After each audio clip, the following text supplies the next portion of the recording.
앞에서 바울은 그 유대 율법자들을 굉장히 강력하게 비난합니다.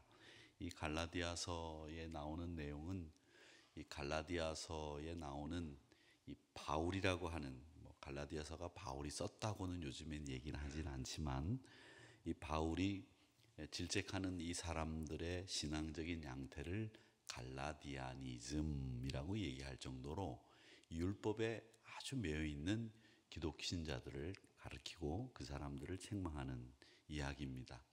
4장과 5장을 보면 자유라고 하는 말이 굉장히 많이 나와요. 제가 이제 쉬어봤어요. 쉬어보니까 한 10번쯤 나올까? 이렇게 생각을 하고 쉬어봤더니 대충 봐도 7번, 8번 정도 나옵니다. 의미까지 합치면. 그러니까 4장과 5장은 주제가 뭐냐면 자유예요. 자유. 자유가 얼마나 소중한 것이고 그리스도께서 우리를 위해서 자유함을 주셨다는 이 자유를 이야기합니다. 그 자유를 위해서 우리가 약속의 자녀 됐다라는 이야기를 하시고 있는 겁니다. 갈라디아라고 하는 지역은 이방 지역 아니겠습니까? 그러니까 이방인이라고 하는 정체성을 가지고 있으면서도 이 이방인인 사람들이 어떻게 예수님의 제자가 될 수 있는가, 그 이야기를 하는 내용이 오늘 본문의 내용이라고 말씀드릴 수 있는데 1절에서부터 4절까지의 말씀을 쭉 보면 종의 멍에를 매지 마라. 멍에라고 하는 것은 요즘 분들은 잘 못 보시지 않습니까? 멍에를 요즘 젊은 친구들이 봤을까요? 한 번이라도? 아마 못 봤을 겁니다. 거의. 저도 시골에서 목회할 때 멍에라고 하는 거를 한 번 본 적이 있죠. 멍에라고 하는 걸 본 적이 없습니다. 그러니까 소에게 또 밭을 갈거나 일을 시킬 때 씌우는 거니까 거기에 끼워지면 자기 마음대로 하지 못하게 만드는 도구를 멍에라고 그렇게 이야기를 합니다. 근데 이 갈라디아 교인들에게 뭐라고 얘기하느냐면 너희는 자유한 사람입니다. 거룩한 백성입니다. 다시 거짓에 속아서 유대인이 되려고 하지 마세요. 그건 종이 되는 길입니다. 이렇게 선포를 합니다. 그 1절의 말씀이 자유롭게 하려고 자유를 주셨으니 굳건하게 서서 다시는 종의 맹의를 매지 마라. 유대인으로 돌아가지 마라. 이 이야기를 하시고 있는 겁니다. 근데 유대인들에게 있어서 제일 유대인다운 증표는 뭐냐면 할례 아닙니까? 남자에게서는 할례.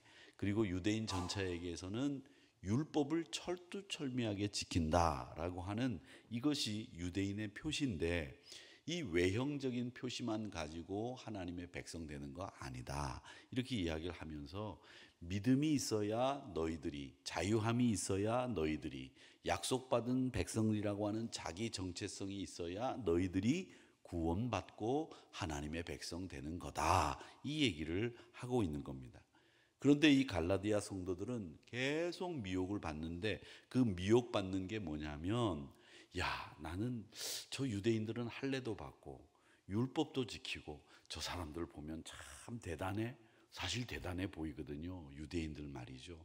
철두철미하니까요.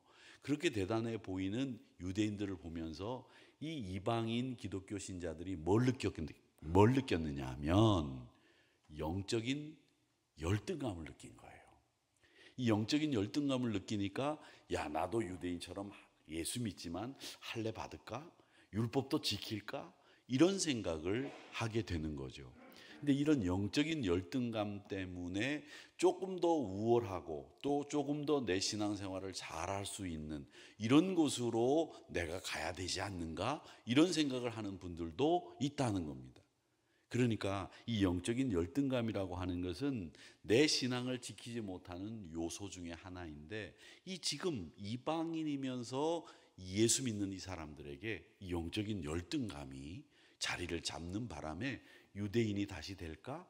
유대교로 다시 돌아갈까? 이런 생각을 하게 된 겁니다. 사랑하는 성도 여러분, 우리는 예수 때문에 구원받았고 이 하나님의 형상을 제가 어제 설교 시간에도 가지고 있는 분들이 여러분입니다 라고 말씀을 드린 것처럼 여러분은 하등의 영적인 열등감을 느낄 이유가 없습니다. 여러분은 하나님의 귀한 백성이고 찬양처럼 사랑받기 위해 태어난 분들이지 미움받기 위해 태어난 분들이 아니라는 거죠. 그러니까 이 영적인 우월감도 사실은 뭐 필요 없고요. 영적인 열등감도 필요 없고요.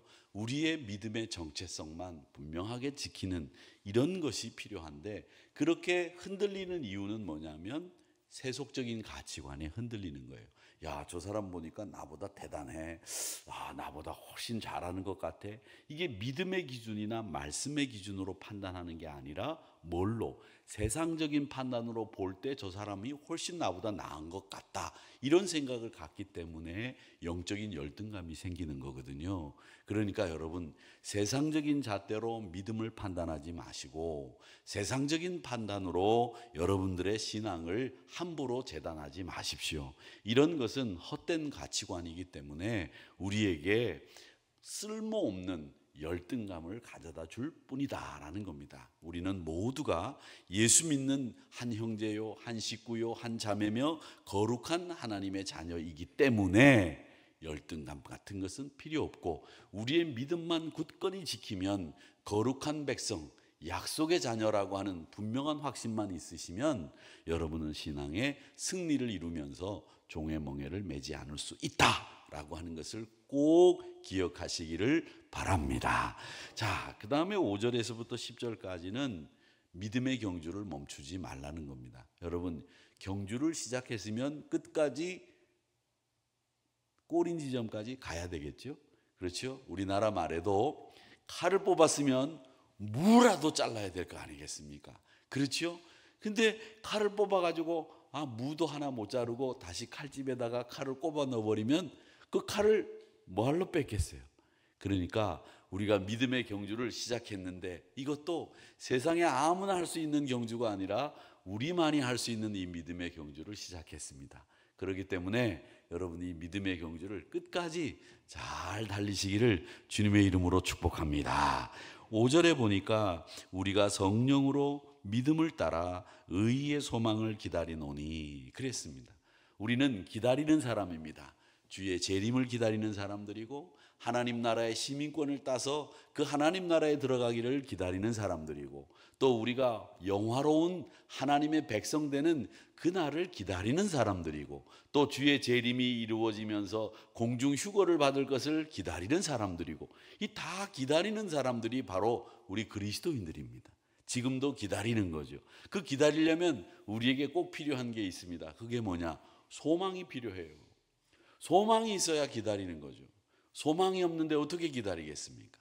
절망하고 한숨 쉬고 낙심하고 어깨 떨어뜨리고 이러면서는, 한숨 쉬면서는 기다릴 수가 없습니다. 에이, 내가 그 여자밖에 없나? 내가 딴 여자하고 결혼하지? 딴 여자 찾아가는 거예요. 안 기다리는 거죠. 야, 남자가 그 남자밖에 없냐? 그 사람 제대하려면 2년이나 더 기다려야 된다는데 남자 많은데 그 남자 찾아간다. 이 소망이 없으니까 이 고무신을 거꾸로 신고 별 이상스러운 행동을 하는 거예요. 여러분, 믿음도 마찬가지입니다. 우리가 소망이 없으면, 이 믿음이 소망이 없으면 말이죠, 기다리지를 못해요. 조급해요. 그리고 이 현실 세계에서만 막 허둥대면서 이 세속적인 가치관에 자꾸 휘둘리게 된다라는 겁니다. 그래서 열등감도 생기는 거예요. 우리 한우리 성도님 모두는 항상 믿음의 열등감이나 우월감이나 이런 것 필요 없이 오직 주의 사랑 안에서 역사하는 믿음만 가지고 승리하시는 여러분들이 되시기를 주님의 이름으로 축복합니다. 제가 이번에 이제 휴가를 다녀오면서 종교개혁주일이었잖아요, 어저께가. 그런데 제가 주일날 예배를 어떻게 드릴까 생각을 하다가 제가 마틴 루터가 목회를 하던 교회에 가서 예배를 드려야 되겠다 생각을 하고 라이프치히라고 하는 데를 갔습니다. 이 라이프치히라고 하는 곳이 제가 있는 곳에서 숙소에서 한 30km 정도 떨어져서 제가 한 4시간을 운전해서 이번에 한 1800km를 운전했더니 얼굴이 좀 탔어요. 그런데 라이프치히에 딱 갔는데 그 라이프치히가 옛날에는 말이죠, 거기가 서독 경계선이었어요. 동독하고 서독하고 경계선이고, 라이프치히가 그 동독의 제일 끝인데 여기가 메르켈 총리가 나온 대학이 있고요. 거기에는 바흐라고 하나요? 바하가 올겐 연주를 하던 곳이 있습니다. 그리고 그 바하가 연주하던 곳에서 루터가 거기서 목회를 하고 설교를 했는데 제가 그날 종교개혁주일날을 거기서 예배를 드렸어요. 얼마나 은혜스러운지요. 그냥 제가 거기 있는 것만으로도 은혜가 돼가지고 말이죠.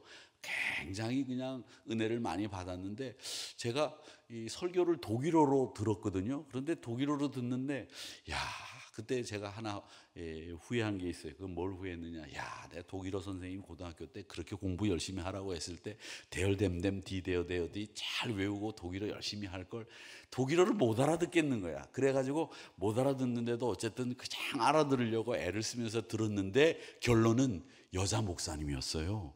근데 여자 목사님인데 가운을 입고 설교를 하시는데 제가 이렇게 가만히 들어보니까 설교는 못하는 것 같아. 독일어를 못 알아들어도 제 느낌이 영적으로 그런 생각이 딱 들더라고요. 그래서 야, 우리 부목사님만 설교해도 저 설교보다는 잘하겠다 이런 생각이 드는데 어쨌든 거기서 예배를 드리면서 우리 한국 기독교가 지금 이제 한 200년을 향해서 가는데 그 교회는 500년이 된 교회거든요. 근데 그 500년이 된 교회 안에서 예배를 드리는 성도들이 예배 드리는 자세들이 말이죠. 물론 관광객도 저처럼 있지요. 그런데 그 예배를 드리는데 진짜 이 종이 떨어지는 소리 하나 안 나는 거죠. 1시간 반 동안 예배를 드리는데 야, 기가 막히게 예배를 드리는데 찬양을 하는데 제가 울 뻔했어요. 독일 사람들 앞에서 괜히 울면 안 되잖아요. 한국 사람이 거기 가서 은혜 받은 딱 모습을 하고 나와야지. 그런데 그렇게 찬양을 하는데 열심히 찬양을 하고 바하가 연주했던 올겐으로 올겐 연주자가 후가를 연주를 하는데 정말 좋더라고요. 이 권사님, 이현경 집사님 들으셨으면 정말 좋았을 텐데 이런 생각이 드는데 제가 그걸 동영상을 찍어서 우리 부목사님들한테는 잠깐 보내드렸었는데 여러분, 믿음의 경주, 우리 지금 한 200년 남짓 이제 아직 200년 못 왔는데 경주는 우리 예수님 오실 때까지 해야 되는 경주다. 이 말씀을 드리기 위해서 제가 거기서 느낀 느낌을 말씀드리는 겁니다. 근데 그 교회도 가보니까 말이죠. 강대상은 이 뒤에 있고 강대상은 쓰지 않고 설교단이 가운데 있더라고요. 이게 가운데에서 설교를 하고 이렇게 한쪽으로만 바라보는 게 아니라 교인들도 서로 마주보게 의자도 배치를 해놨는데 말이죠. 강대상을 이렇게 보니까 거기서 목회하던 감독들 묘가 있더라고요. 그래가지고 제가 집사람한테 그랬습니다. 여보, 나도 죽으면 한우리교회 강대상 뒤에 묻었으면 좋겠다. 그랬더니 아무도 교회 안 오고요. 한 1년 지나면 파묘할 겁니다. 파묘. 그런 생각하지 마세요. 아예 멀리 갈 생각하라고 그래가지고 제가 정신을 차렸는데 이런 모든 것들을 보면서 우리 예수님 다시 오실 때까지 믿음의 경주를 해야 되잖아요. 그분들은 우리보다 앞서서 예수 믿고 믿음의 경주들을 하신 분들이잖아요. 그분들을 보면서 우리가 아직도 배울 게 있고 아직도 우리가 더 열심히 달려야 되겠구나라는 생각을 했습니다. 제가 가장 부러웠던 것은 그 파이프 오르간 저거 싣고 갔으면 좋겠다 이런 생각이 들고 거기 예배를 드리는 성도들의 예배 모습을 보면서 참 우리 교회도 정말 예배를 정말 거룩하게 드리는 성도들인데 이분들은 조금 더 거룩하구나. 내가 설교하다가 이렇게 가끔씩 지난 주일날 어제는 안 그랬지만 이렇게 핸드폰 소리도 들리고 뭐 이렇게 해가지고 그랬는데 그런 것 없이 종이 떨어지는 소리 하나 안 들리게 찬양을 하면서 예배를 드리는 모습을 보면서 우리가 좀 더 열심히 달려야 되겠구나. 내가 더 열심히 해야 되겠구나 이런 생각을 하고 돌아왔습니다. 사랑하는 성도 여러분, 우리는 믿음의 경주를 하는 사람들입니다. 안 그렇습니까? 그 경주에 흔들림 없이 열심히 달려가야 됩니다. 이건 우리 주님이 저희들에게 주신 사명이죠. 사람이 우리에게 주신 사명이 아니지 않습니까? 여러분이 장로님 되시고 권사님 되시고 집사님 되셔서 지금 이렇게 새벽제단까지 나와서 예배를 드리는 것을 보면 하나님이 얼마나 기뻐하시겠어요. 하나님이 얼마나 좋아하시겠어요. 이 믿음의 경주를 끝까지 승리의 경주로 만들어 가시는 여러분들이 되시기를 주님의 이름으로 축복합니다. 그렇기 때문에 이 믿음의 경주를 끝까지 하기 위해서 우리가 바라봐야 될 표대는 하나밖에 없습니다. 예수 그리스도. 그분밖에 없습니다. 그분을 바라보면서 그분의 품 안에서 벗어나지 마시고 승리하시기를 바랍니다. 그래서 11절 12절은 예수님 한 분만 바라보고 대적이나 핍박을 두려워하지 말라라는 말씀을 11절과 12절에서 하는 겁니다. 그래서 5절에서부터 10절까지는 우리가 끝까지 믿음의 경주를 해야 됩니다. 끝까지 믿음의 경주하기 위해서는 예수님, 표대이신 예수님만 바라보세요. 그러면서 11절 12절에서 대적이나 핍박 두려워하지 마세요. 그렇게 이야기를 하고 있는 겁니다. 12절의 말씀에 보면 너희를 어지럽게 하는 자들은 스스로 베어버리기를 원하노라 이렇게 말씀하시는데, 이 말씀은요 사실은 경고하는 말씀인데 욕이에요. 욕. 그러니까 이 말은 어지럽게 하는 자들은 스스로 베어버리기를 원하라 그런 말이, 이놈들은 나쁜 놈들이다. 다 우리 욕 있잖아요. 욕. 그러니까 다 그냥 이래라 아주 험한 말이에요. 그러니까 이 말씀은 스스로 베어버리기를 원하노라 라고 하는 말은 어지럽게 하고 너희들의 신앙을 핍박하고 대적하는 자들 가만두지 마라, 이렇게 욕에 가까운 이야기를 하시면서 강력한 적개심을 지금 드러내고 있는 표현이라고 하는 겁니다. 그러면서 바울 사도는 뭐라고 얘기하느냐, 갈라디아 교인들아 너희들은 나를 따라오너라.